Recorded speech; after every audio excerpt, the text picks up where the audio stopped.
अगर हम question number 21 की बात करें तो इसमें बोलता है ये, who is the author of work the evolution of provincial finance in British India, a study in provincial decentralisation of imperial finance. तो ये पूछ रहा है कि ये वाली जो बुक है ये किसने लिखी थी। तो अगर हम इसके करेक्ट आंसर की बात करें तो इसका करेक्ट आंसर है B.R. अम्बेडकर। तो B.R. अम्बेडकर ने लिखी थी। अगर किसी को ये बुक PDF में चाहिए तो भी मैं आपको ये प्रोवाइड करा सकता हूँ। ये वो बुक है, the evolution of the provincial finance in British India, a study in the provincial centralisation of imperial finance. तो ये डॉक्टर B.R. अम्बेडकर ने लिखी थी।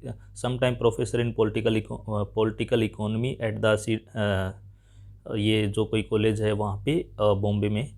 और इसके अलावा इन्होंने एक बुक लिखी है, the problem of rupee caste in India, small holding in India in their rupees. ये भी आप याद रख सकते हो ताकि इनमें से भी क्वेश्चन आते हैं। तो ये किसको डेडिकेट की थी इन्होंने, ये dedicate to his highness Shri Shivaji Rao Gaikwad Maharaj, जिन्होंने उनको विदेश में पढ़ने के लिए भेजा था, उनको इन्होंने डेडिकेट की थी। और ये वाली जो बुक है 1923 की बुक है। ये इसके बारे में यहाँ पे मेंशन आएगा ऊपर कि ये जो बुक है पब्लिश 1923 में हुई थी। ये देखो यहाँ पे जो मेंशन आ रहा है, ये बुक जो पब्लिश हुई थी P.S. King and sons limited ने पब्लिश की थी। ठीक है जी। अगर किसी को ये बुक PDF में चाहिए तो वो मेरे से मांग सकता है, कमेंट में मैं प्रोवाइड कर दूंगा। 314 पेज की बुक है ये। नेक्स्ट हमारे पास जो क्वेश्चन आता है वो आता है question number 24। What were the peasant association setup in Kerala 1930s called. उनको उस टाइम पे बोला जाता था कृषक संगम।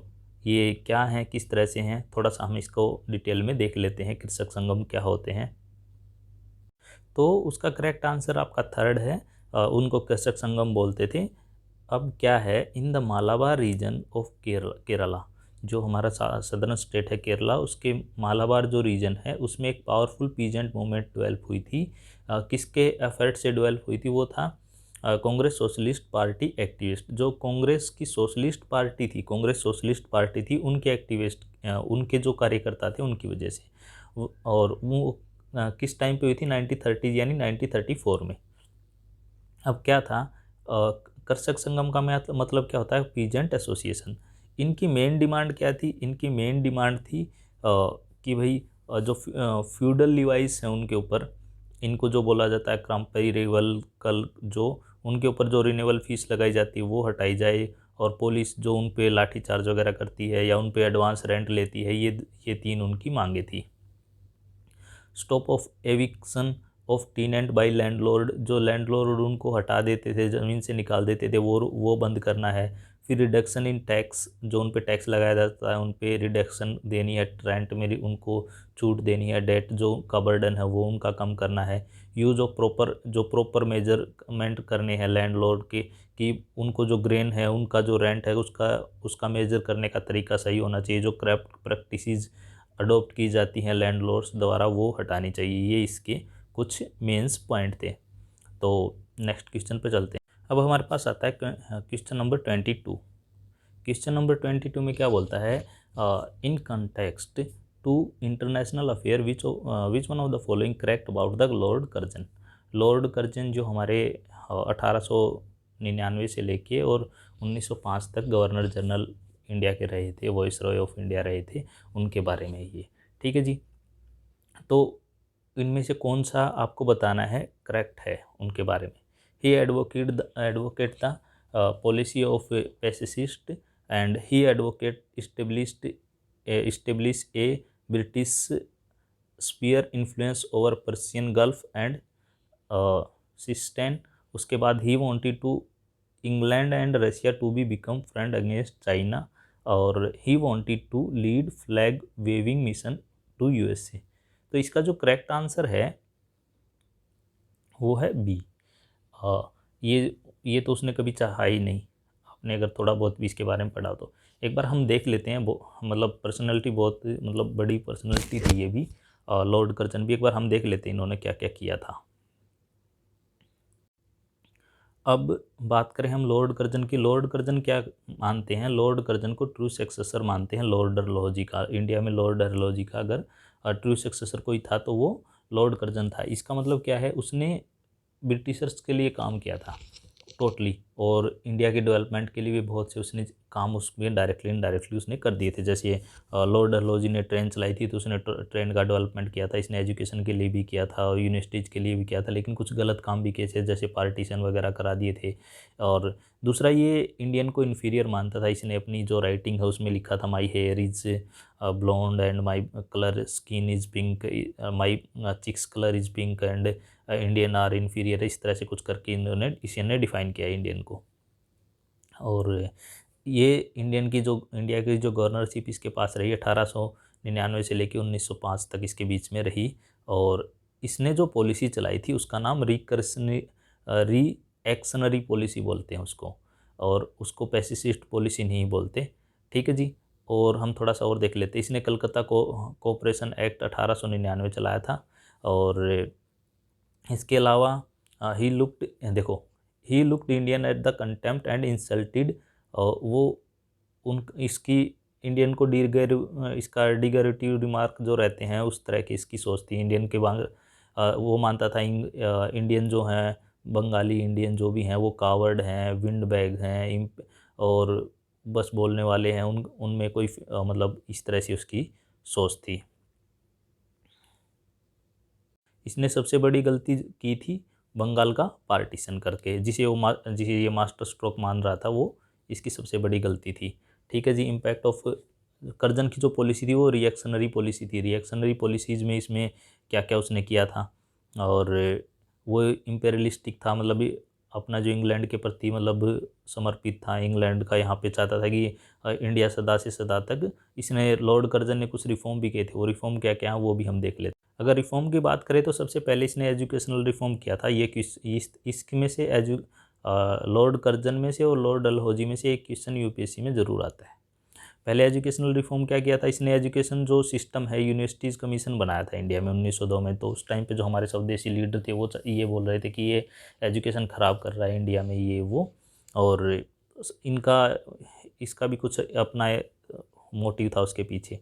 तो इसने जो उसके बेसिस पे क्या आया? इसके बेसिस पे आया Indian universities act 1904। Indian universities act 1904 किसके शासनकाल में आया? लॉर्ड कर्जन के शासनकाल में। दूसरा, इसने साइंटिफिक उसमें एक काम किया। इसने एग्रीकल्चर रिसर्च इंस्टीट्यूट पूसा में सेटअप किया, बिहार और बंगाल जो प्रेसिडेंसी थी वहाँ पे। तो पहले जो साइंटिफिक इसमें इसने क्या काम किया? एग्रीकल्चर रिसर्च इंस्टीट्यूट सेट किया। कहाँ पे? पूसा में। पूसा बिहार बंगाल प्रेसिडेंसी में उस टाइम पे था। इसने जो एडमिनिस्ट्रेटिव रिफॉर्म में क्या किया था? ही मेड पुलिस है उसमें रिफॉर्म के काम किए इसने करप्शन वगैरह कम किया। उसने इकोनॉमिक डेवलपमेंट, उनकी सैलरी वगैरह बढ़ाने पे जोर दिया ताकि। और इसने लॉर्ड मायो की जो पॉलिसी थी वो अडेप्ट की। इसने पुलिस कमीशन लेके आया। ये लॉर्ड कर्जन पुलिस कमीशन लेके आया 1902 में। ठीक है जी। थोड़ा सा और देखते हैं। इसके ही टाइम में क्या हुआ? नॉर्थ वेस्ट प्रोविंस है जो आजकल जम्मू कश्मीर और ये एरिया जो रहता है, वो इसके अंडर में आया, इंडस वैली के आसपास का। फिर मिलिट्री में इंपीरियल कैडेट कोर इसने सेटअप किया। ठीक है जी। और जिसके बाद में इसने आर्मी में इसको फिर इसने कुछ और अच्छे काम किए। He passed a law called ancient monument act, कि भाई अगर कोई जो एंशियंट मोनूमेंट है, जैसे मान लो ताजमहल है या फिर इस तरह से कोई हड़प्पा की जो चीज़ें हैं, कोई इनको ख़राब करेगा तो उनको भी सज़ा दी जाएगी। उनको प्रिजर्व करना है, तो तभी ये प्रिजर्व हो पाए थे। ठीक है जी। इसने बोला कि जो इतने भी हमारी आर्कियोलॉजिकल साइट्स हैं उनको आपको बचा के रखना है। अब थोड़ा सा हम देख लेते हैं कि लॉर्ड कर्जन बाबूजी थे क्या। इनका जो पूरा नाम था, उनका नाम था जॉर्ज नैथनियल कर्जन। तो ये 1859 में पैदा हुए थे और जो मार्च 1925 तक इनका रहा था। तो इन्होंने ब्रिटिशर के लिए काम किया था। ब्रिटिशर स्टेटसमैन थे, फॉरेन सेक्रेटरी भी रहे हैं, और पॉलिसी मेकिंग में बहुत इनका हाथ रहा है। ये किसकी जगह पे आए थे? ये आए थे लॉर्ड एल्गिन की जगह पे आए थे। इसका मतलब क्या है? इससे पहले वाले जो इंडिया के जो वॉइस रॉय थे वो कौन थे? Lord Elgin. और ये यंगेस्ट वॉइस रॉय थे इंडिया में। ये 39 ईयर्स की एज में वॉइस रॉय ऑफ इंडिया बन गए थे। और ये पहले गवर्नर जनरल ऐसे थे, वॉइसरॉय ऐसे थे जो इंडिया में विजिट की थी इन्होंने 4 टाइम बिफोर, जो अपने वो बनने गवर्नर जनरल ऑफ इंडिया बनने से पहले। और थोड़ा सा हम और देखेंगे तो इसके व्यू में क्या था, ये थोड़ा सा रेसिस्ट पर्सन था। ये ये बोलता था कि इंडियन पीपल बारबेरियन है, ये है, इनको सिविलाइजेशन का जो क्रिश्चियनरी मिशन होते हैं उसको ये बढ़ावा देता था। देखो इसने डिस्क्राइब किया है इंडियन को किस तरह से, extra extra ordinary inferiority in character, honesty and capacity. Indian क्या है, इन्फीरियर है एक्स्ट्रा ऑर्डिनरी लेवल के, उनका करेक्टर भी बिल्कुल बेकार है, उनमें ऑनेस्टी लेवल कंट्री के प्रति कोई नहीं है, उनकी कैपेसिटी कुछ नहीं है। ये कुछ इसका मानना था। अगर आपको चाहिए कि लॉर्ड कर्जन पे और लॉर्ड डलहौजी पे या वॉइसरॉय और गवर्नर जनरल पे एक वीडियो बनाऊं तो आप मुझे कमेंट में बता सकते हैं। अब आता है जी हमारे पास क्वेश्चन नंबर 25 कि इथोपिया डे क्यों बनाया जाता है। 9 मई को इथोपिया डे क्यों बनाया जाता है। 9 मई को इथोपिया डे इसलिए बनाया जाता है क्योंकि become Ethiopia was attacked by Italy early 1936, their resistance considered freedom struggle। तो जो उस टाइम पे इंडियन कांग्रेस थी उसने इसको सपोर्ट किया था, तो इसलिए इथोपिया डे 9 मई को मनाया जाता है इंडिया में। तो हम इसके बारे में थोड़ा सा और डिटेल में सर्च कर लेते हैं। ये है जी कुछ उसके बारे में। The Congress decided to support Ethiopian people struggle against attack by Italy and considered this struggle to be freedom struggle and a pan of all exploited people struggle for freedom. The Congress also declared celebrate 9 May as the Ethiopia day to support their freedom struggle. तो उनका जो freedom struggle था उसको support करने के लिए कांग्रेस ने 9 मई को इथोपिया डे मनाया था। ठीक है जी, नेक्स्ट चलते। अब देखते हैं हमारे पास जो नेक्स्ट क्वेश्चन आता है वो आता है which one of the following is the correct about the Assam in British India. तो ब्रिटिश इंडिया के अंडर में जो आसाम है उसके रिगार्ड में कौन सी बात सही है, तो वो देखते हैं हम। फर्स्ट बोलता है it was the part of north east frontier agency. It was made province in 1865। It was separated from Bengal in 1874 along with Sylhet made chief commissioners province। फिर है it was a princely state ruled by home king. तो ये तो सीधा सीधा मतलब ruled किया था इन्होंने, लेकिन ये नहीं कि कंटिन्यूसली उन्होंने रूल किया था। और अब इसका जो आंसर बनता है वो बनता है ये, it was separated from Bengal in 1874 along with Sylhet made into chief commissioner's province. ठीक है जी। It was part of north east frontier agency, ये नहीं था। It was made province in 1865, ये नहीं था। और अभी हम थोड़ा सा इसको देख लेते हैं डिटेल में ये क्या था। ये थोड़ा सा कुछ हिस्ट्री ऑफ आसाम के बारे में हिस्ट्री है कि आसाम किसका इन्फ्लुएंस था, किस तरह से। हाँ, और देखो ये मेंटेन बाय क्रॉनिकल, अलग अलग इनमें भुयन भी थे, होम भी थे, चुटियाज भी थे, कचरी भी थे, किंगडम थे, अलग अलग इन्होंने रूल किया। लेकिन ये नहीं कि पर्टिकुलर इन्होंने ही रूल किया था। तो इसमें जो मेन था वो था हमारे पास 1864 वाला। तो यहाँ पे आता है हमारे पास चीफ कमिश्नर प्रोविंस, इसको 1874 में चीफ प्रोविंस कमीशन बना दिया था। Assam region was separated from Bengal presidency, Bengal presidency से इसको अलग कर दिया गया था और इसको ऐड कर दिया गया था सिलहेट, जो कमिश्नर था उस प्रोविंस में ऐड कर दिया गया था। इसकी कैपिटल उस टाइम पे बनाई गई थी शिलोंग। ठीक है जी। और ये अब इसमें क्या आता है, इसमें डिगबोई, ये बात की चीज़ें सारी। तो अगर आप इसको भी मैं, अगर आप बोलोगे तो मुझे इस पे भी एक वीडियो मैं बना दूंगा आसाम पे, किस तरह से आसाम का डेवलपमेंट हुआ ब्रिटिश इंडिया में। और पहले ये अगर हम बात करें 1821 से पहले या तो उससे, तो ये एक किस्म से बर्मा का हिस्सा था। बर्मा से कब इंडिया के पास आया, ये सारा हम इस पर एक वीडियो बना सकते हैं। 1826 के बाद ये ब्रिटिश इंडिया का हिस्सा बना था, तो इस पर एक वीडियो बन सकता है अगर आप बोलोगे तो। अब क्वेश्चन नंबर हमारे पास आता है 26, हु सेटअप द, ये क्वेश्चन नंबर 26 है, हु सेटअप द भारत स्त्री महामंडल विच मेट ए इलाहाबाद 1910। एनी बेसेंट नहीं, इसका जो आंसर है वो है सरला देवी चौधरानी। और उन्होंने क्या किया था, थोड़ा सा हम एक बार देख लेते हैं इन्होंने क्या किया था। अब हम बात करें भारत स्त्री महामंडल। भारत स्त्री महामंडल ऑर्गेनाइजेशन इंडिया का था, ये फाउंड किसने किया था, ये सरला देवी चौधरानी ने किया था इलाहाबाद में 1910 में। One of the primary goal of the organisation promote female education. अब यहाँ पे एक बात आपके दिमाग में और क्लियर होनी चाहिए, जो स्त्री महामंडल था उसका जो मेन गोल था वो क्या था, इसका मेन गोल था फीमेल एजुकेशन पे फोकस करना। और इसके अलावा इसने और ऑफिसेज भी खोले थे लाहौर में, और इलाहाबाद, दिल्ली, कराची, अमृतसर, कानपुर। मतलब ये नहीं है कि खाली ये आपका इलाहाबाद में था, इसके अलावा इसके ऑल ओवर इंडिया में इसके अलग अलग जगह पे ऑफिसेज थे उस टाइम पे। ठीक है जी। तो एक हमारे पास ये बात आ गई कि ये किसने बनाया था, सरला देवी चौधरानी ने। जो क्वेश्चन नंबर 27 है वो बोलता है which one of the following is not a feature of non cooperation movement. जो नॉन कोऑपरेशन मूवमेंट थी और उसकी क्या फीचर्स थी। सबसे पहले economic boycott was intense and successful. ठीक है, ठीक है जी। The middle class participant in very large number of the movement. It was marked by uneven geographical spread and regional variation. तो ये इसका आंसर नहीं है, क्योंकि अनइवन नहीं था ये, ज़्यादा मोस्टली उस टाइम पे जो शहरों में थे और जो एजुकेटेड लोग थे, मिडिल क्लास जो लोग थे, पढ़े लिखे थे, उन्होंने इस पर ज़्यादा फोकस किया था। ठीक है जी। Along with the non cooperation other Gandhian social, ये भी चला था उस टाइम पे। तो एक बार थोड़ा सा हम नॉन कोऑपरेशन मूवमेंट की फीचर्स भी देख लेते हैं। अब जो नॉन कोऑपरेशन मूवमेंट थे उसके कारण क्या क्या थे, तो कुछ हम देख, तो एक तो रोल्ट एक्ट था 1919 में, जो रोल्ट एक्ट लेके आए थे वो था। और वो कौन लेके आया था, वो जो वाइसराय थे उस टाइम पे लॉर्ड चेम्सफोर्ड थे, वो लेके आए थे। ठीक है जी। फिर उसके बाद जो रोल्ट एक्ट के जो प्रदर्शन किया उसके खिलाफ जलियांवाला बाग मैसकर हुआ, वो इसका एक कारण था। फिर फर्स्ट वॉर जो था वो इसका एक कारण था।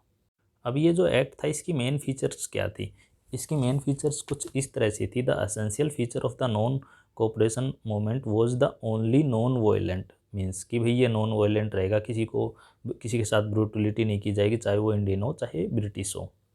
The moment was gain momentum with the surrender of the title, कि भाई जिनके पास कोई टाइटल्स हैं और जो अंग्रेज़ों ने उनको दे रखे हैं, तो वो आपको सबमिट वापस दे देने हैं उनको। जैसे मान लो किसी को कोई अवार्ड दे रखा है, तो रविंद्रनाथ टैगोर ने अपना जो उनको नाइटहुड दे रखी थी वो उन्होंने वापस कर दिया था। और भी लोगों ने अपने अपने जो जो अवार्ड थे वो वापस देना शुरू कर दिया था। फिर गवर्नमेंट एम्प्लॉयज़ थे, उनसे अपील की गई, सिविल सर्वेंट थे, आर्मी थे, पुलिस थे, कोर्ट थे, लेजिस्लेटिव काउंसिल थे, स्कूल थे, उनको फॉरेन क्लोथ्स का बाइकआउट करना था। ये सारे इनको सबको पार्टिसिपेट इसमें करना था।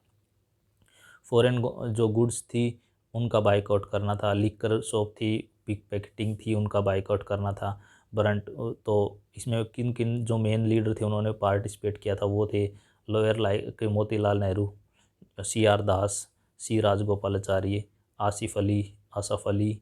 और इन्होंने क्या किया था, मोतीलाल नेहरू, सी आर दास, राजगोपालाचारी, आसिफ अली ने अपनी जो प्रैक्टिस थी लॉयर की वो छोड़ दी थी। और the impose of foreign cloth fail drastically between, जो फॉरेन क्लॉथ थे उनका जो इंपोर्ट था वो बहुत ज़्यादा कम हो गया था इस ही आंदोलन के कारण। तो मोमेंट थी वो ये बस ये इसकी कुछ फीचर्स थी। अब हमारे पास नेक्स्ट क्वेश्चन आता है, वो आता है 31। तो which one of the following were the reason for the lack of economic development in India 19th century. जो 19th सेंचुरी में इंडिया का डेवलपमेंट कम हुआ था उसकी में जो कमी थी उसके क्या रीज़न है। फर्स्ट बोलता है officially the British government was committed to a policy laissez fair.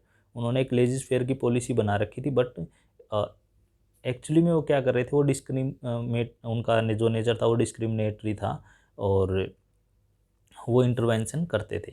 ठीक है जी, करेक्ट है ये। दूसरा क्या था, European entrepreneurs and had connections to banks and agency house while the Indian rely on the keen family casteman, ये भी ठीक है। फिर थर्ड वन बोलता है when the plantation were transferred from individual capitalist ownership native investor were deliberately ignore, ये भी सही है। तो अब इसमें क्या आएगा इसका answer,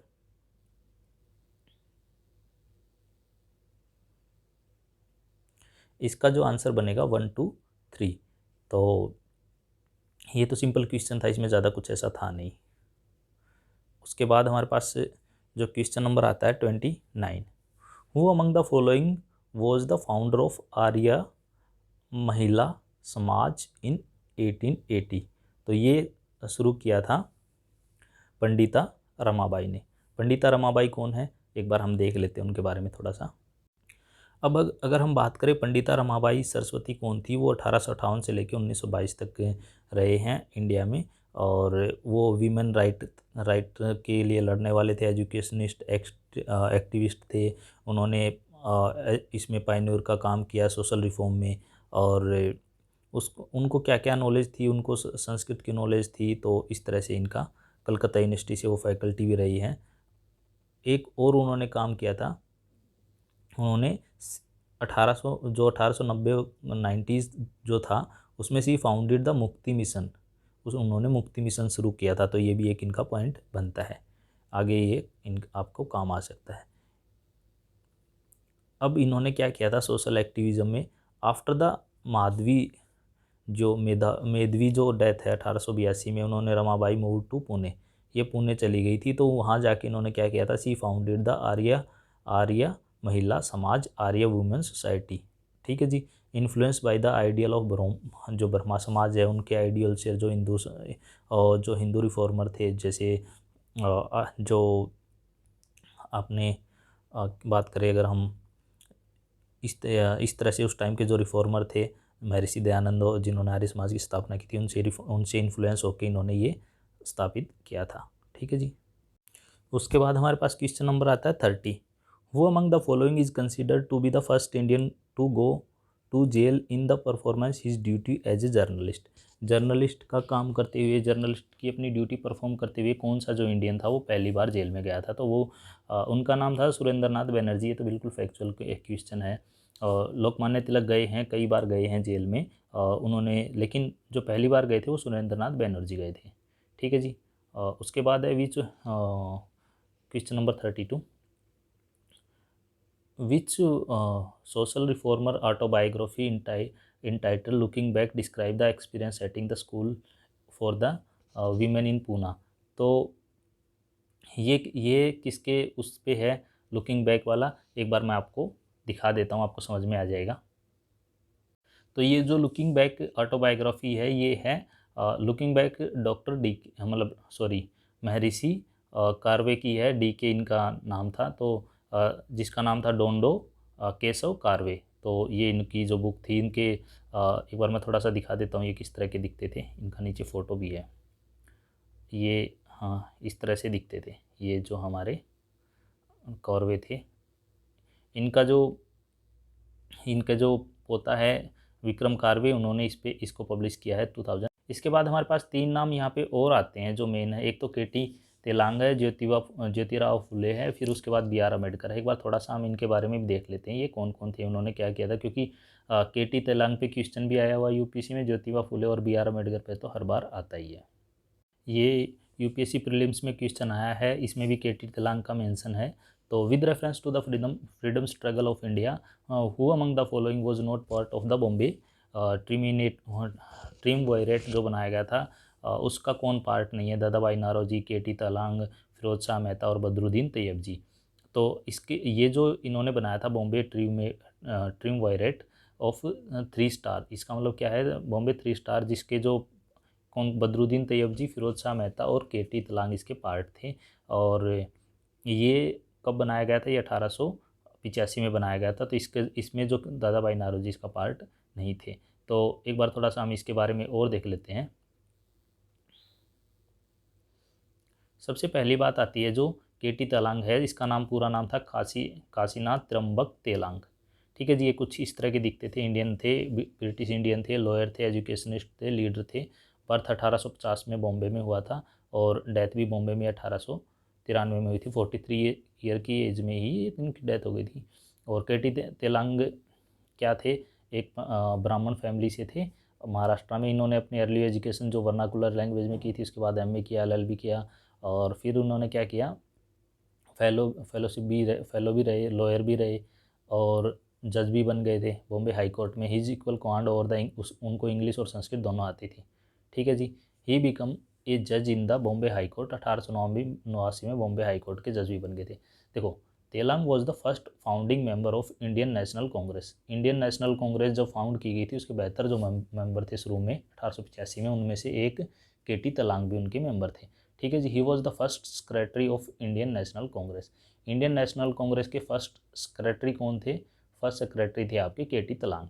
he was also as, देखो उन्होंने वीमेन एजुकेशन की बात भी की थी, इन्होंने अपलिफ्टमेंट ऑफ डिप्रेस्ड क्लासेज की भी बात की थी इन्होंने।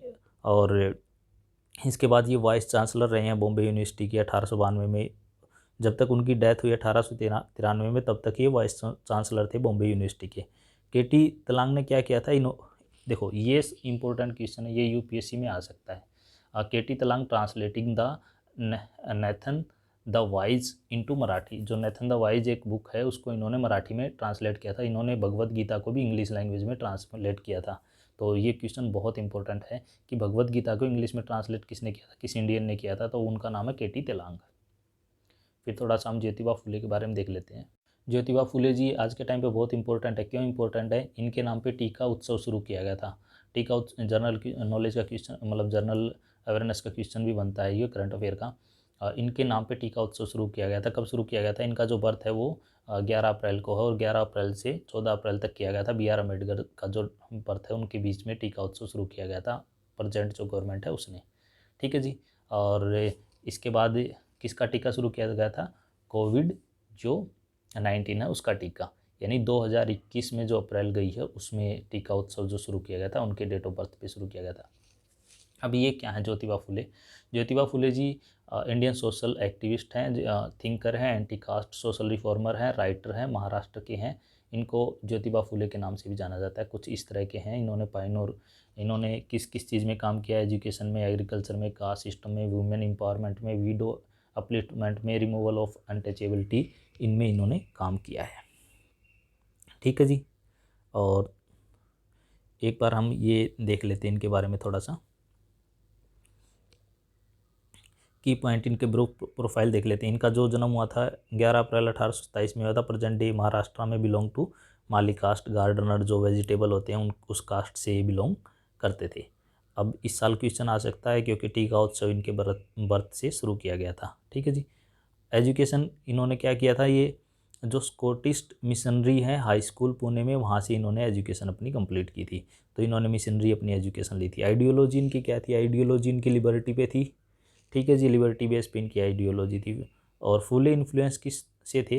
वाओ, ये क्वेश्चन बहुत अच्छा है कि Phule was influenced by Thomas pen.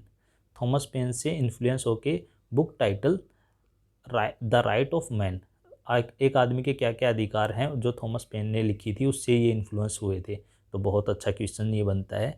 Believe only on the combat on the social evil enlightenment for the women and members of lower caste. जो मेंबर ऑफ लोअर कास्ट हैं और जो वीमेन है उनके एम्पावरमेंट के इन्होंने अपना सारी ज़िंदगी इन्होंने काम किया, इन्होंने और इनकी वाइफ ने।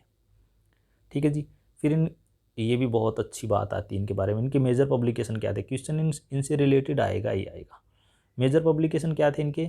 इनका मेजर पब्लिकेशन थे तृतीया रत्ना 1855 में। फिर इनका आया पोवाड़ा छत्रपति शिवाजी भोसले यच्चा 1869 में। फिर आया इनका गुलामगिरी, ये फेमस है, फेमस इनकी बुक है गुलामगिरी। फिर आता है इसका सकेता आर्याचा असोद 1881 में। अब थोड़ा सा और देखते हैं हम इनका जो एसोसिएशन था वो किसके साथ था? सत्यशोधक समाज। 1873 में इन्होंने एक समाज की स्थापना की जिसका नाम था सत्यशोधक। सत्यशोधक समाज का मतलब क्या था?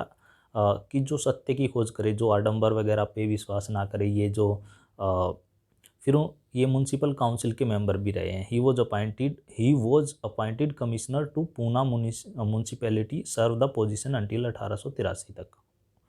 इनको टाइटल दिया गया महात्मा का। He was bestowed with the title of Mahatma. उनको महात्मा का टाइटल कब दिया गया था? 11 मई 1888 को बाई ये महाराष्ट्रियन सोशल एक्टिविस्ट विठलराव कृष्णजी वंडेकर। तो एक बात यहाँ पे ये आती है कि इनको जो महात्मा का टाइटल किसने दिया था? इनको महात्मा का टाइटल दिया था विठलराव कृष्णजी वंडेकर ने। इन्होंने सोशल रिफॉर्म में क्या क्या किया? इन्होंने सोशल 1800 देखो इनकी वाइफ भी थी सावित्रीबाई फुले, वो भी बहुत उन्होंने वीमेन एम्पावरमेंट के लिए काम किया। वो भी उन्होंने पहली जो ऐसी लेडी थी जिन्होंने लड़कियों के लिए स्कूल खोला था एक मुस्लिम महिला के साथ मिलके, तो वो भी इनकी वाइफ ही थी। ठीक है जी। ओपन देखो, how to read write after the couple open the first indigenous run school. पहला जो भारतीय स्कूल है लेडीज़ के लिए पुणे में शुरू किया गया था, वो इनकी वाइफ ने शुरू किया था। ये इनका बिलीव किस में था? इनका बिलीव था जेंडर इक्वेलिटी में। ठीक है जी। Jyotiba Phule realise the pathetic condition of the widows, established ashram for the young widows, eventually become the advocate of the idea of widow remarriage.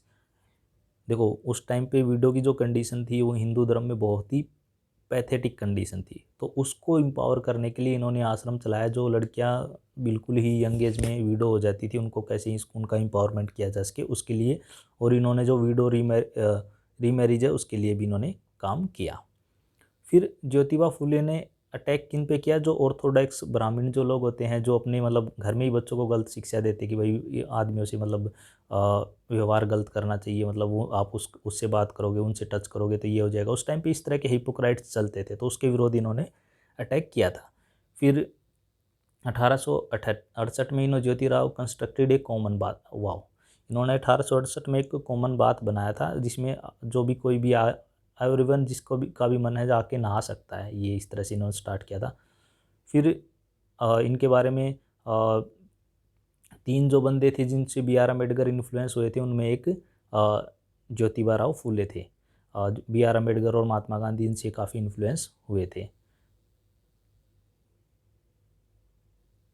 फिर हमारे पास जो नेक्स्ट पर्सनालिटी है वो आती हैं B R Ambedkar. B R Ambedkar का जन्म 14 अप्रैल को हुआ था 1891 में, क्योंकि उनके बर्थ तक टीका उत्सव चलाया गया था, तो ये भी इम्पोर्टेंट होता है।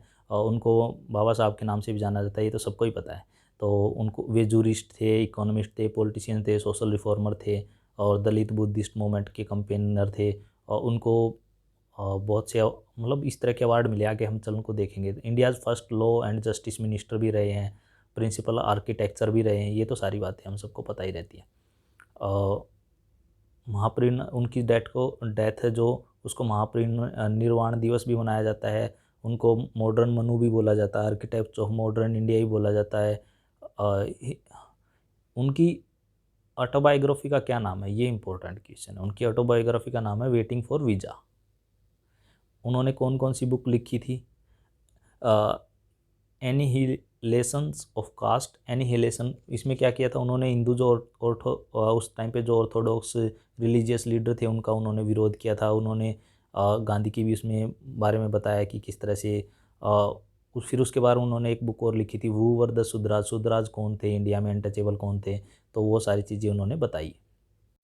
फिर उसके बाद आता है constitution of reserve bank of India. जो रिजर्व बैंक ऑफ इंडिया आज के टाइम पे हम देखते हैं वो अम्बेडकर के जो आइडिया है, अम्बेडकर ने जो अपना आइडिया हिल्टन कमीशन के पास रखा, हिल्टन यंग जो कमीशन था उसके सामने रखा एक idea, problem of Indian rupee, तो उसके बेसिस पे इन्होंने रिजर्व बैंक ऑफ इंडिया की स्थापना की। उन्होंने बोला कि एक इंडिया में एक फेडरल बैंक होना चाहिए जो जितने बैंक हैं उनको मॉनिटर कर सके, तो उसके बेस पे इंडिया में एक रिजर्व बैंक बनाया गया। ठीक है जी। अम्बेडकर इकोनॉमिस्ट थे, प्रोफेशनल। उसके बाद उन्होंने क्या क्या किया? एडमिनिस्ट्रेशन ऑफ फाइनेंस का काम किया, इवोल्यूशन प्रिवेंस इन फाइनेंस का काम किया। देखो इन्होंने द प्रॉब्लम, ये इनका कुछ काम है, problem of Indian rupee, origin and it's solution, इसके बेस पे ही आपका आरबीआई बना था अम्बेडकर। एंड उसके बाद उन्होंने ये कुछ इनके काम है, बहिष्कृत हितकारिणी सभा, इनको अच्छे से पढ़ लेना चाहिए, इनमें से क्वेश्चन ज़रूर आता है यूपीएससी में। उसके बाद इन्होंने क्या क्या काम किया? इन्होंने defend the Dalit right, started 5 prodigal, इन्होंने 5 पीरियोडिकल स्टार्ट किए। एक तो मूक नायक था उनमें से, और मूक नायक द लीडर ऑफ डम। उसके बाद इन्होंने बहिष्कृत भारत बनाया, आउट्स कार्ट। फिर 1924 में फिर उन्होंने इक्वलिटी, समता बनाया। फिर द पीपल, जनता बनाया। उसके बाद इनलाइटेड इंडिया बनाया इन्होंने। ठीक है जी, 1956 में। तो ये कुछ इन्होंने काम किए थे। फिर कुछ इन्होंने एक्स्ट्रा ऑर्डिनरी भी काम किए थे। उस टाइम पे उन्होंने मनुस्मृति को जला दिया था उस टाइम पे कि भाई ये जो लॉ हैं ये बिल्कुल ही मतलब रेडिकुलस हैं, इस तरह की सोच नहीं होनी चाहिए। तो वो उन्होंने जला दिया था। तो उसके बाद लोगों ने इनका विरोध किया। तो फिर उस टाइम पे इनका काफ़ी लोगों ने, मतलब जो उस टाइम पे ऑर्थोडॉक्स थे, उन्होंने इनका विरोध किया। तो महात्मा गांधी ने और कुछ 2-4 जो मेन लीडर थे उन्होंने मना किया, क्योंकि उन्होंने बोला कि ये ही इज़ इक्वल टू 5, उन्होंने डिस्क्राइब किया कि he is equal to 500 scholars at that time and thousands, 500 graduate that time and 1000 scholar. और तो अगर ये फैक्ट के हिसाब से इन सबको अगर आप इनसे बोलने जाओगे, ये फैक्ट के हिसाब से इनको प्रूव कर देगा, फिर सारे देश में जल जाएंगी। तो इसलिए से उनका विरोध करना उन्होंने बंद कर दिया था। तो ये सिंबॉलिकल था बस खाली। तो इसको मनुस्मृति दहन दिवस भी बनाया जाता है 25 दिवस को। फिर इन्होंने जो कलाराम टेम्पल मूवमेंट चलाया, तो उन्होंने 50,000 लोग 15,000 लोगों के साथ इसमें एक जो पोजीशन है मिलिट्री टैंक है, उसमें उन्होंने फर्स्ट टाइम पे बात किया। ये सारी चीज़ें उन्होंने उस टाइम पे की। फिर पूना पैक्ट में क्या हुआ था, जो डिप्रेस्ड क्लास है उनके लिए इन्होंने सेपरेट इलेक्ट्रोड मांगे थे। सेपरेट इलेक्ट्रोड का मतलब क्या होता है, जिस तरह से उन्होंने अंग्रेजों ने मुसलमानों को दिए थे कि जो जहाँ पे मुसलमान खड़े होंगे उनको सिर्फ मुसलमान वोट देंगे, इसी तरह से बोलना इन्होंने जो हिंदू जो डिप्रेस्ड क्लास हैं वो हिंदू नहीं है, वो अलग हैं, उनको आप सेपरेट इलेक्ट्रोड दो। अंग्रेजों ने भी उनकी बात मान ली थी। फिर इसके लिए जो यरौदा जेल है जहाँ पे संजय दत्त भी बंद थे, वहाँ पे महात्मा गांधी बंद थे, तो उन्होंने उसके लिए एंड टू डेथ फास्ट किया। तो फिर अम्बेडकर और गांधी जी के बीच में एक समझौता हुआ, जिसमें उनकी वो सेपरेट इलेक्ट्रोड वाली बात ना मान के और उनके जो मेंबर थे वो बढ़ा दिए गए थे। आज के टाइम पे हम जो सीटें देखते हैं, जो रिजर्व सीटें देखते हैं, वो उसी हिसाब से तब से चली आ रही हैं, उसी बेसिस पे। ये क्वेश्चन भी यूपीएससी में आया हुआ है कि पूना पैक्ट जो हुआ था गांधी और अम्बेडकर के बीच में, वो कहाँ पे हुआ था, मतलब पूना पैक्ट में क्या था, किस किस के बीच में हुआ था, ये भी क्वेश्चन आया हुआ है। तो पूना पैक्ट जो डिप्रेस्ड क्लास थे उनके लिए अम्बेडकर थे, Madan Malaviya on the behalf of Hindus के बिहाफ पे जो मदन मोहन मौलवी थे वो थे। ठीक है जी। और उन्होंने क्या किया था, जो रिजर्व सीट थी डिप्रेस्ड क्लास के लिए वो बढ़ाई थी। उसमें क्या था, पहले depressed class receive 148 seat in legislative instead of 71। बस अब ये यहाँ पे इम्पोर्टेंट बात ये है कि भाई उन्होंने कितनी सीट बढ़ी थी, 71 से लेके 148 कर दी गई थी। इसको रैमसे से मैकडोनल्ड भी बोलते, उस टाइम पे जो इसको कम्युनल अवार्ड भी बोलते हैं। उस टाइम पे जो ब्रिटिश प्राइम मिनिस्टर थे वो थे रैमसे मैकडोनल्ड। और depressed classes to untouchable Hindus were later were in the view of doctor B R Ambedkar regarding the Indian constitution है। वो बस उन्होंने इंडियन कॉन्स्टिट्यूशन के लिए क्या क्या किया था, ड्राफ्ट थे, फादर ऑफ मॉडर्न इंडिया, ये सारी चीज़ें तो आपने देखा ही है। अब जो हमारे पास नेक्स्ट क्वेश्चन आता है वो आता है, who was the first director general of the archaeological survey of India. Archaeological survey of India का फर्स्ट डायरेक्टर जनरल कौन है, वो है अलेक्जेंडर कनिंगम। ये अगर किसी को नहीं पता हो तो इससे पहले मैंने जो 6 आर्कियोलॉजिकल सर्वे जो मतलब यूनेस्को वर्ल्ड हेरिटेज साइट में 6 साइट इंडिया की ऐड की गई हैं, उस पर वीडियो बनाया था। उसमें मैंने ये सारी चीज़ आपको डिटेल में समझाई थी। 30 मिनट के आसपास का वो वीडियो है, करंट अफेयर में भी कवर करेगा, उसमें मैंने डिटेल में दिखाया था, तो आप इसको जाके वहाँ पे देख सकते हो। उसके बाद जो जॉन मार्शल हैं और हम जो मोर टाइमर व्हीलर हैं और फ्रांसिस बुकानन है, ये हम इसमें देख सकते हैं। फ्रांसिस बुकानन फिजिशियन थे और ये आर्कियोलॉजिस्ट थे दोनों। जॉन मार्शल ने जितनी साइट हैं, अगर हम इसकी बात करें कौन कौन सी साइट है, जैसे हड़प्पा है और मोहनजोदाड़ो है, ये सारी चीज़ें इन्होंने खोज की थी। उसके बाद जो लोथल है वो मोर टाइमर व्हीलर है, उनके टाइम में खोज हुई थी। हम एक एक करके इनके बारे में देख लेते हैं, ये पर्सनैलिटी कौन कौन है। अब सर जॉन हर्बर्ट मार्शल थे, वो कब 1876 से लेकर 1958 तक रहे। वो डायरेक्टर जनरल ऑफ आर्कियोलॉजिकल सर्वे भी रहे हैं इंडिया के 1902 से लेकर 1928 के बीच में। इनका टाइम पीरियड कितना रहा है, 1902 से 1928 के बीच में रहा है। ठीक है जी। तो इनके टाइम में किन किन की खोज हुई थी, हड़प्पा की, मोहनजोदड़ो की जो मेन साइट थी इंडस वैली में, उनकी इनके टाइम में खोज हुई थी। और इनके बारे में अगर हम बात करें तो इन्होंने एजुकेशन कहाँ से ली, इंग्लैंड से ली, बहुत बड़ी पर्सनालिटी इन्होंने भी। 1913 में इन्होंने तक्षशिला की खोज की अफ़गानिस्तान में। और फिर बुद्धिस्ट जो साइट हैं सांची सारनाथ, इन्होंने ही उनकी खोज की थी। जो मौर्यन टाइम का जो पीरियड था, Indus valley civilisation, Mauryan civilisation, और ये क्या थे, he was the lead the predecessor Alexander Cunningham. Alexander Cunningham जो जिन्होंने स्टार्ट किया था, उसके जो इन्होंने उसको फॉलो किया था। ठीक है जी। इनके जो पब्लिकेशन थे वो किस तरह से, मोहनजोदड़ो, इंडस वैली सिविलाइजेशन, उसके बाद बौद्धिस्ट आर्ट ऑफ गांधरा, ये इन्होंने बुक लिखी है, गाइड टू तक्षशिला, और a Bagh cave and Gwalior state, और monument of Sanchi and guide to Sanchi, ये इन्होंने बुक्स लिखी हैं। इसके अलावा कुछ इनको अवार्ड वगैरह ब्रिटिश से बहुत मिले हैं। ये एक नेक्स्ट हम पर्सनैलिटी पे चलते हैं। जो डॉक्टर फ्रांसिस बुकानन क्या थे, doctor Francis Buchanan Francis Hamilton के नाम से भी जाना जाता है। वो एक स्कॉटिश फिजिशियन थे। ठीक है जी। वो जियोग्राफर थे, जूलॉजिस्ट थे, बॉटनिस्ट थे, वो आर्कियोलॉजिस्ट नहीं थे। उन्होंने बॉटनी का काम किया था इंडिया में। तो एक यहाँ पे एक काम आपको बात याद रखनी है कि वो क्या थे, वो जूलॉजिस्ट थे, बॉटनिस्ट थे, लेकिन आर्कियोलॉजिस्ट नहीं थे। उन्होंने बहुत सा काम किया इंडिया में। क्या किया था उन्होंने, पहले क्या करते थे, वो फिजिशियन के तौर पे आते थे। उसके बाद टीपू सुल्तान की जब हार हुई 1799 में, तो उनको कार्टियोग्राफी का काम दिया गया, मैप बनाने का काम दिया गया। तो इन्होंने ये मैसूर का जो मैप का इलिस्ट्रेशन है, वो map illustrating Buchanan Hamilton journey through South India. तो इन्होंने ये जो मैप है जहाँ पे उन्होंने साउथ इंडिया में काम किया, कौन कौन से पेड़ लगाए, क्या क्या उन्होंने अपना काम किया, ये सारी चीज़ें इसमें बताता है। ठीक है जी।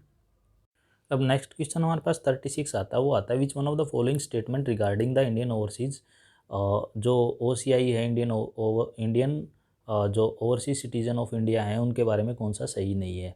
ठीक है जी। An Indian overseas citizen of India is a citizen another country. ठीक है, सही बात है। An overseas citizen of India possesses multiple entry long term visa visited in India, ये भी ठीक है। और any and overseas citizen of India is par with the NRI in all matter, सब मैटर में ये पार पे नहीं है।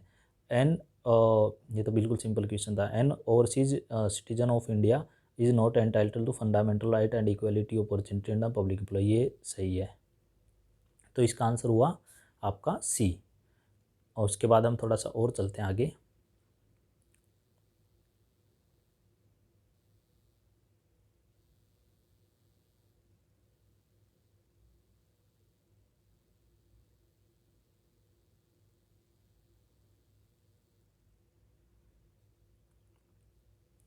Question number 34। क्वेश्चन नंबर 34 क्या बोलता है, which one of the following is not work contributed the famous social reformer Begum Rokeya. Begum Rokeya क्या थी, बेगम रोकेया राइटर हैं, बांग्लादेश से हैं आज के टाइम पे। उन्होंने बुक्स लिखी हैं, जिसमें से ये सुल्ताना ड्रीम्स फेमस है। और उसके बाद उन्होंने और भी बहुत सारी बुक्स लिखी हैं, फेबल, और इन्होंने साइंस एंड फिक्शंस की भी बुक लिखी हैं। लेकिन यहाँ पे अगर हम बात करें तो जो ये मदर इंडिया है, ये इनकी बुक नहीं है, ये तो एक इंग्लिश राइटर है, उनकी बुक है। तो थोड़ा सा हम उनको भी देख लेते हैं किन की ये बुक है। ये कुछ बुक हैं जो उन्होंने लिखी थी। ये कौन कौन सी बुक है उनमें, एक तो पिपासा है, थर्ट है, मातीचूर दूसरा है। फिर उसके बाद उन्होंने जनान फाल, नारी सृष्टि, ये साइंस फिक्शन से रिलेटेड है। नर्स नेली, मुक्तिसपल, सुल्ताना ड्रीम्स इनकी फेमस बुक है, जो आपके उसमें भी थी। पदमार्ग है, और जो अवरोध बीसनी है, बोलीगार तो है। मतलब basically God gives man's robes, education ideal, modern Indian girls, ये बेसिकली क्या थी, वीमेन एजुकेशनल राइट के बारे में बोलने वाली थी। प्लस क्या मतलब वीमेन रिफॉर्मिस्ट थी। और जो बेगम रोकेया है, उसके अलावा इन्होंने बहुत से काम किए थे। साइंस में भी इन्होंने राइटिंग की है, स्कूल भी खोला था फीमेल्स के, लड़कियों के लिए, एजुकेशन के लिए। और जो मदर इंडिया बुक है वो तो लिखी थी कैथरीन मायो ने। Mother India is a phenomenal polemical attack against the Indian self rule written by US historian ने लिखी ये वाली बुक, जिनका नाम है Katherine Mayo, who was the met in the storm on the controversy when it was published in 1927। 1927 में जब इन्होंने ये वाली बुक लिखी तो बहुत सी इनकी कंट्रोवर्सी हुई इसमें, और इन्होंने ये गलत लिख दिया, वो गलत लिख दिया। तो उन्होंने उस टाइम पे जो वीमेन की जो कंडीशन थी उस बारे में इन्होंने लिखा था। ठीक है जी। तो कैथरीन मायो उसका गलत आंसर है, मतलब मदर। ये अब हम करते हैं क्वेश्चन नंबर 37। क्वेश्चन नंबर 37 क्या बोलता है? क्वेश्चन नंबर 37 बोलता है which one of the following is not a feature of the Aadhaar targeted delivery of financial and other subsidies benefit services act. ये 2016 में उस टाइम पे एक्ट आया था, तो उसके बारे में ये फीचर है। इसमें बताना है आपको कौन सी फीचर्स नहीं है। Only citizen of India are entitle to enrol under this, ये वाला गलत है, पहला इसका गलत है, तो ये तो वैसे ही हो गया। बोथ डेमोग्राफिक एंड बायोग्राफी, ठीक है, हमारे अंगूठे भी लेते हैं, हमारा एड्रेस वगैरह भी लिखवाते हैं, ठीक है। Unique identification authority of India responsible, ये भी ठीक है, इसका भी UDI रिस्पॉन्सिबल है। और responsibility of unique UDI ensure the security, ये भी सही है। तो अब हमारे पास नेक्स्ट आता है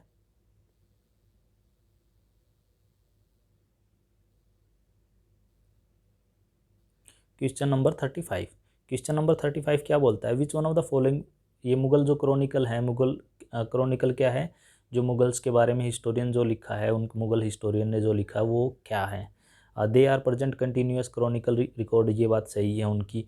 उन्होंने पहले बाबर ने, हुमायूं ने, अकबर ने फिर क्या क्या लिखा उनके बारे में, जैसे क्रॉनिकल पहले बाबर, फिर हुमायूं, फिर अकबर, फिर शाहजहाँ, फिर शाहजहाँ के बाद जहांगीर, फिर शाहजहाँ, शाहजहाँ के बाद फिर औरंगजेब, इनके बारे में इन्होंने क्रॉनिकल लिखा है, ठीक है जी। और they are repository factual information about Mughal, ठीक है ये। They allow understand how imperial ideology, सही बात है। और उसके बाद they contain the brief biography of authors of, नहीं, ऑथर की कौन बायोग्राफी लिखता है भाई, ये गलत है, D. Force labour are begar violation of which of the following article ये है आर्टिकल 23, ये तो आर्टिकल 23 में ही आता है। अब आपको आर्टिकल के बेसिक नाम तो पता होने चाहिए, लेकिन मैं आपको ये जो आर्टिकल 16, 17 और 19 क्या बोलते हैं वो भी आपको दिखा देता हूँ। आर्टिकल 16 क्या बोलता है? आर्टिकल 16 बोलता है equality of opportunity in the matter of public employment, तो इसका मतलब ये वो नहीं है। और आगे चलते हैं। फिर आर्टिकल 17 क्या बोलता है? आर्टिकल 17 बोलता है एबोलिशन ऑफ द अनटचेबिलिटी, तो वो भी नहीं है उसका। आर्टिकल 18 क्या बोलता है? Abolition of titles. उसके बाद आर्टिकल 19 क्या बोलता है? Protection of certain right regarding the freedom and speech, वो भी नहीं है। हमारा 23 था ना, तो अब हम बात करें इसका 23 पे चलते हैं। आर्टिकल 23 क्या बोलता है? Provision of the traffic in human beings forced labour, तो इसका आंसर बनेगा D23। इसका पॉइंट नंबर 1 क्या बोलता है? Traffic in human beings and begar, देखो, human beings and begars and other similar form of force labour are prohibited and any contraventions of this provision shall be offence punishable accordance with the law, ठीक है जी। तो अगर किसी को, अगर चाहते हो कि फंडामेंटल राइट पे एक अलग से बनाया जाए तो आप मुझे बता सकते हो। अब हमारे पास क्वेश्चन नंबर आता है 39। विच one of the following statement regarding the constituent assembly of India is not correct? Constituent जो असेंबली थी हमारी, जो वो उसके बारे में कौन सी बात सही नहीं है? The constituent assembly composed of the member who has been elected directly from the member of provincial legislative assembly, ये ठीक है। द कॉन्स्टिट्यूशन, जो constituent assembly held it's first meeting, ये भी सही है, इसकी जो फर्स्ट मीटिंग थी 9 दिसंबर 1946 को हुई थी।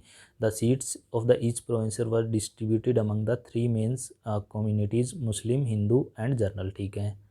और उसके बाद the method of selection in case of the representative Indian state was determined by governor, ये सही नहीं है, तो इसका आंसर हो गया डी। इसकी फीचर्स आप देखोगे तो जो लक्ष्मीकांत के सेकंड चैप्टर में ही आपको मिल जाएगी। हम चलते हैं नेक्स्ट पे।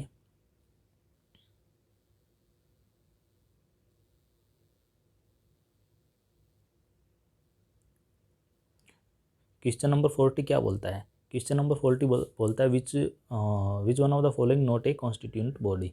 इलेक्शन कमीशन ऑफ इंडिया आपका कॉन्स्टिट्यूशनल बॉडी है, और फाइनेंस कमीशन आपका कॉन्स्टिट्यूशनल बॉडी है, इंडियन ऑफिशियल लैंग्वेज आपका कॉन्स्टिट्यूशनल बॉडी है, और वीमेन कमीशन आपका नहीं है। और इलेक्शन कमीशन 324 में आता है, फाइनेंस कमीशन शायद 360 में तो नहीं आता, 260 से कुछ आता है, 280 में आता हुआ शायद। तो लैंग्वेज कमीशन 315 या इसमें कुछ आता है। तो Indian national commission for women नहीं है। इस वीडियो में हम इतना ही देखेंगे। अगर आपकी कोई क्वेरी है तो आप मुझे कमेंट करके बता सकते हो। इस वीडियो में इतना ही। Thanks, have a nice day. मिलते हैं नेक्स्ट वीडियो में।